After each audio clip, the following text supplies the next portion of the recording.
قدامت پسند عیسائیوں کا خیال ہے کہ برمودا تکون جہنم کا دروازہ ہے۔ دوسرا پوائنٹ ہے، بعض لوگ برمودا کی اہمیت کو یہ کہہ کر کم کرنے کی کوشش کرتے ہیں کہ وہاں پانی بہت گہرا ہے، چنانچہ جہازوں اور طیاروں کو غائب ہو جانا کوئی تعجب کی بات نہیں ہے۔ تیسرا پوائنٹ ہے، ایک گروہ کا خیال ہے کہ برمودا کے سمندر میں پانی کے اندر شدید طوفان اٹھتے ہیں جو ڈوبنے والے جہازوں اور طیاروں کو اس علاقے سے بہت دور بہا لے جاتے ہیں۔ نمبر 4، برمودا کے علاقے میں پانی کے اندر زلزلے آتے ہیں جن کی وجہ سے حادثات بہت تیزی کے ساتھ رہنما ہوتے ہیں۔ نمبر 5، بعض ماہرین کا خیال ہے کہ اس جگہ کشش یا الیکٹرو میگنیٹک لہریں الیکٹرو میگنیٹک ویوز پیدا ہوتی ہیں جن کی طاقت ہماری اس بجلی کی طاقت سے ہزاروں گنا زیادہ ہوتی ہے، چنانچہ یہ انتہائی طاقتور لہریں جہازوں کو توڑ کر ان کا نام و نشان مٹا دیتی ہیں اور برمودا کے اوپر اڑتے طیاروں کو کھینچ لیتی ہیں۔ اسی وجہ سے برمودا تکون کے علاقے میں کمپاس سمت بتانے والا آلہ کام کرنا چھوڑ دیتا ہے۔ دنیا میں 2 جگہ ایسی ہیں جہاں کمپاس کام کرنا چھوڑ دیتا ہے، ایک برمودا تکون، دوسرا جاپان کا شیطانی سمندر ڈیول سی۔ کمپاس کا ناکارہ ہو جانے کا مطلب یہ ہے کہ ان 2 خطوں کے علاوہ دنیا میں کہیں بھی کمپاس کو استعمال کریں تو اس کے سوئی شمال کی جانب ہوتی ہے، لیکن یہ حقیقی قطبی شمال کی جانب نہیں بلکہ مقناطیسی شمال کی جانب ہوتی ہے، جبکہ ان 2 علاقوں میں کمپاس کی سوئی قطبی شمال کی جانب ہوتی ہے، جس کی وجہ سے سمت کے تعین میں بڑا فرق پیدا ہو جاتا ہے۔ یہی رائے امریکی بحریہ کی بھی ہے۔ The US Navy proposed the possibility of electromagnetic and atmospheric disturbance۔ ترجمہ، امریکی بحریہ نے الیکٹرو میگنیٹک اور موسمی خرابی کے امکان کے بارے میں تجویز کا اظہار کیا تھا۔ پوائنٹ نمبر 6 ہے، سائنسدانوں کی اکثریت کا خیال ہے کہ یہ مکمل سائنسی مسئلہ ہے۔ Most scientists attribute the disappearance to traxy ocean currents, hostile weather and human or technical error in the triangle area. Compasses point to the geographical North Pole rather than the magnetic North, which something makes navigation difficult, causing accidents۔ ترجمہ، اکثر سائنسدان غائب ہونے کے واقعات کو دھوکے باز سمندری موجوں، نامواقف موسم اور انسانی یا تکنیکی غلطی کی جانب منسوخ کرتے ہیں۔ برمودا تکون کے علاقے میں کمپاس جغرافیائی قطب شمال کی جانب ہوتا ہے، برخلاف مقناطیسی شمال کے، جس کی وجہ سے سمت کے تعین کے نظام میں دشواری ہو جاتی ہے اور حادثات کا سبب بنتی ہے۔ پوائنٹ نمبر 7 ہے، اس بارے میں ایک نظریہ ایڈی سینٹکر نامی سائنسدان کا ملاحظہ فرمائے۔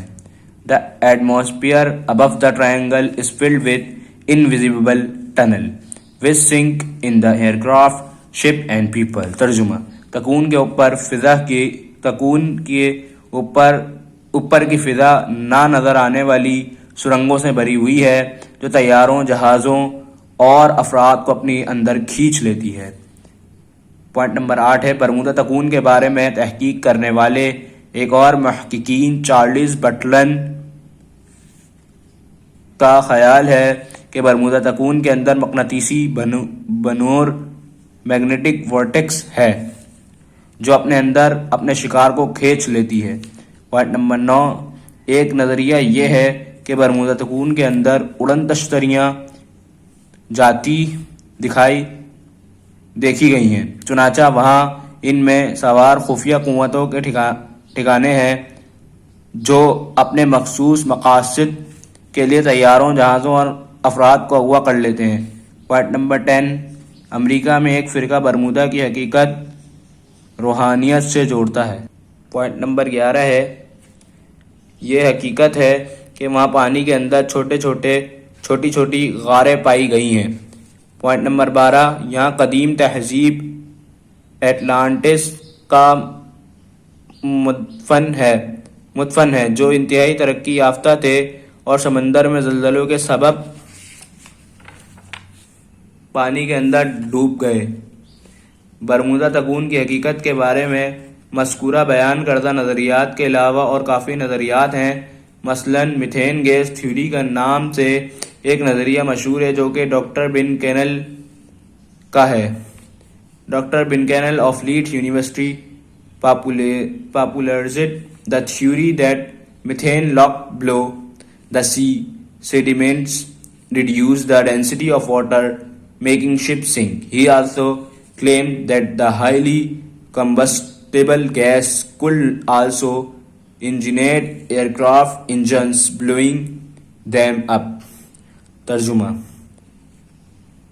لیڈس یونیورسٹی کے ڈاکٹر بن کیلن نے یہ نظریہ متعارف کرایا کہ تکون کے اندر سمندر کے نیچے میتھین گیس ہے جو کہ سمندر کی تہہ میں تیلجیٹ میں موجود ہے۔ یہ آبی گیس ہائیڈریٹ سمندر کی تہوں سے نکل کر موٹے موٹے بلبلوں کی صورت میں پانی کی سطح پر آ جاتی ہے۔ یہ بلبلے چھونے سے آواز سے پھٹ جاتے ہیں اور ان میں موجود گیس باہر نکل جاتی ہے، جس کی وجہ سے وہاں پانی کی کثافت کم ہو جاتی ہے، جس کے نتیجے میں جہاز وغیرہ ڈوب جاتا ہے۔ نیز ان کا یہ بھی دعویٰ ہے کہ چونکہ یہ گیس انتہائی سریع الاشتعال ہے، لہذا اگر یہ گیس فضا میں پھیل جائے تو طیارے کے انجن کو ایک دھماکے کے ساتھ اڑا سکتی ہے۔ پوائنٹ نمبر 13 ہے، مصری محققین محمد عیسیٰ داؤد کے مطابق شیطانی سمندر اور برمودا تکون کان دجال کے زیر استعمال ہے۔ اس نے باقاعدہ قلعے نما محل بنایا ہوا ہے جو تکون کی شکل کا ہے۔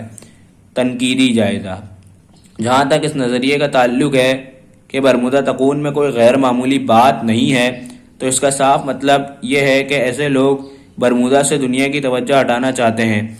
نظریہ نمبر 1 یعنی برمودا تکون جہنم کا دروازہ ہے، اس پر کسی تبصرے کی ضرورت نہیں ہے۔